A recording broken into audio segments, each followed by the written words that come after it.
సభకు నమస్కారం. జై కాంగ్రెస్. అరే లంచ్ కన్నా ముందు చేతులు అయితే మంచిగా గట్టిగా చెప్పండి. జై కాంగ్రెస్. సభ అధ్యక్షులు మిత్రులు రాజ్ ఠాకూర్ గారు,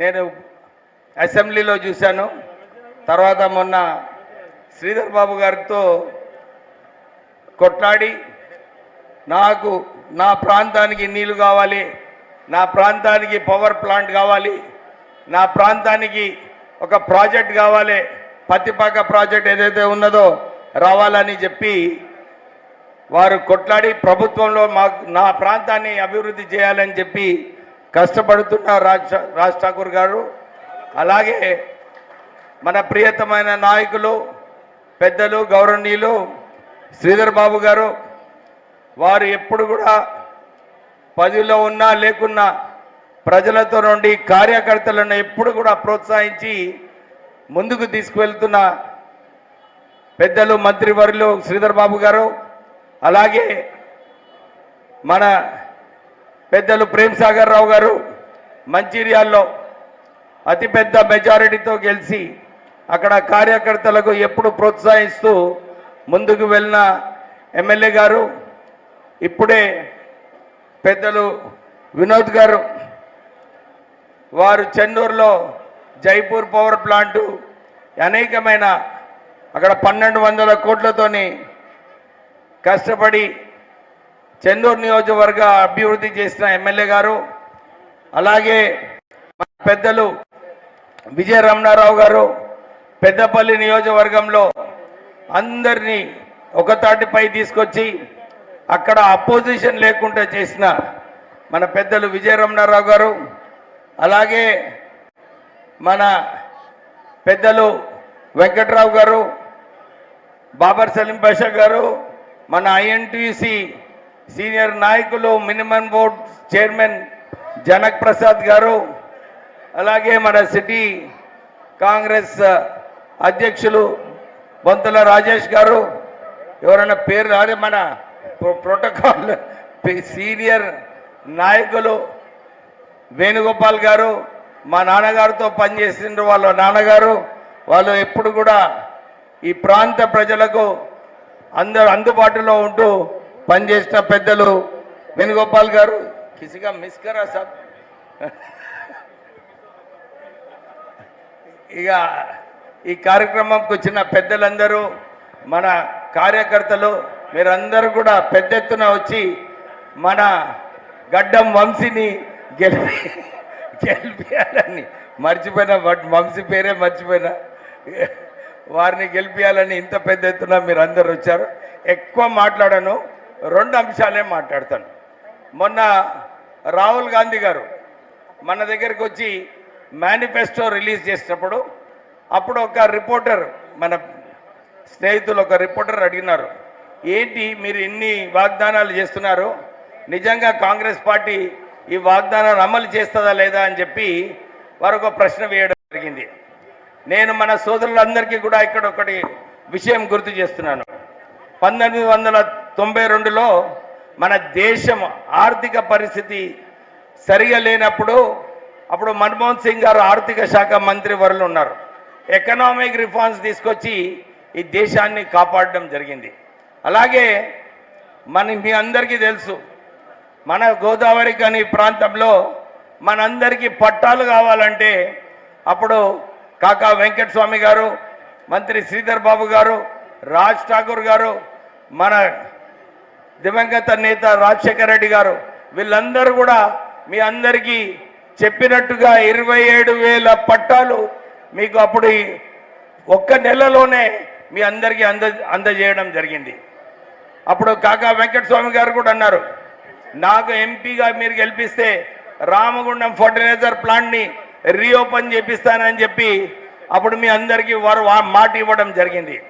అట్లానే నేను ఎంపీగా అయినప్పుడు మన్మోహన్ సింగ్ గారి దగ్గరికి వెళ్ళి, మీకు మా నాన్నగారితో చాలా సంబంధాలు ఉన్నాయి, మీరు 10,000 కోట్ల రూపాయలు ఈ FCI power plant, FCI fertiliser ప్లాంట్కి రుణమాఫీ చేయండి అని చెప్తే పాపం వారు ఒక cabinet sub committee Pranab Mukherjee గారి క్యాబినెట్ సబ్ కమిటీ ఫామ్ చేసి దాంట్లో 10,000 కోట్ల రూపాయలు రుణమాఫీ చేసి మనకి ఈ రామగుండం ఫర్టిలైజర్ ప్లాంట్ స్థాపించడం జరిగింది.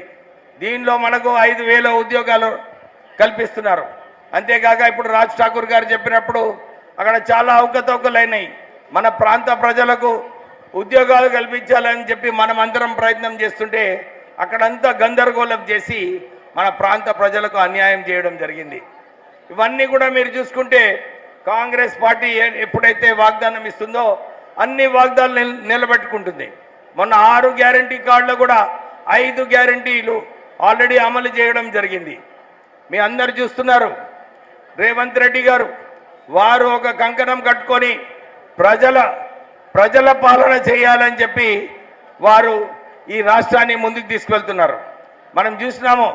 మన మంత్రివర్యులు శ్రీధర్ బాబు గారు కూడా డావోస్కి వెళ్ళి అక్కడ 45,000 కోట్ల రూపాయలు ఇన్వెస్ట్మెంట్ ఈ రాష్ట్రానికి తీసుకొచ్చి 1,00,000 ఉద్యోగాల కన్నా ఎక్కువ కల్పించే అవకాశం కూడా కల్పించడం జరిగింది.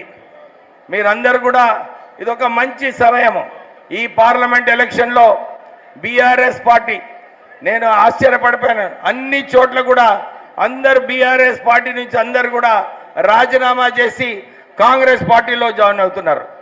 నేను మా చెన్నూరు నియోజకవర్గంలో నిన్న చాలా మంది సర్పంచ్లను ఎక్స్ సర్పంచ్లను వాళ్ళందరినీ కూడా కాంగ్రెస్ పార్టీలో చేర్చుకోవడం జరిగింది. బీజేపీ పార్టీ మొన్న ఎవరో చెప్తున్నారు, అరే కాళేశ్వరంలో ఇంత పెద్ద కుంభకోణం అయింది, మీరు సిబిఐకి ఇవ్వాలని. అందరికీ తెలుసు సిబిఐకి ఇస్తే సిబిఐ కేంద్రంలో ఉంది, బీజేపీ పార్టీ కేంద్రంలో ఉంది. వాళ్ళిద్దరు కూడా కలుసుకున్న సంగతి మీ అందరికీ తెలిసిందే. నేను అప్పుడు చాలాసార్లు కాళేశ్వరంలో ఒక పెద్ద కుంభకోణం ఉంది, దీంట్లో మీరు సిబిఐ రేడ్ చేయండి, ఈడీ రేడ్ చేయమన్నప్పుడు ఎవరు కూడా చేయలేదు. ఇప్పుడు ఒక మంచి అవకాశము కేంద్రానికి, వారందరూ కూడా నా పైన దృష్టి పెట్టి ఎలక్షన్లో నా పైన ఈడీ రేడ్ చేయడం జరిగింది. కానీ అసలు ఎక్కడ చేయాలి ఈడీ రేడు? కాళేశ్వరంలో 1,00,000 కోట్ల రూపాయలు కుంభకోణం అయింది. మిషన్ భగీరథలో 45,000 కోట్ల కుంభకోణం అయింది. ఇక్కడ ఈడీ రేడు ఏదైతే కాంట్రాక్టర్లు మన ప్రజల పైసలు దోచుకొని పోయినారో వాళ్ళపైన ఈడీ రేడు చేయాలి. మీరు అందరు చూసినారు, మొన్న ఎలక్ట్రల్ బాండ్స్లో కూడా 450 కోట్ల రూపాయలు బీఆర్ఎస్ పార్టీకి వారు డొనేషన్ ఇవ్వడం జరిగింది.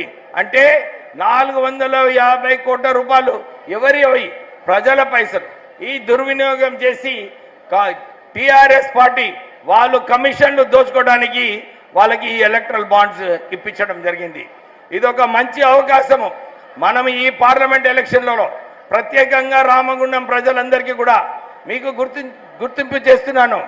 ఇక్కడ ప్రత్యేకంగా సింగరేణి సంస్థ అన్నిటికన్నా పెద్ద సంస్థ. ఇక్కడ మనందరికీ కూడా ఇక్కడ ఉద్యోగ అవకాశాలు సింగరేణి సంస్థ మంచిగా నడిచినప్పుడే మనందరి భవిష్యత్తు బాగుంటుంది.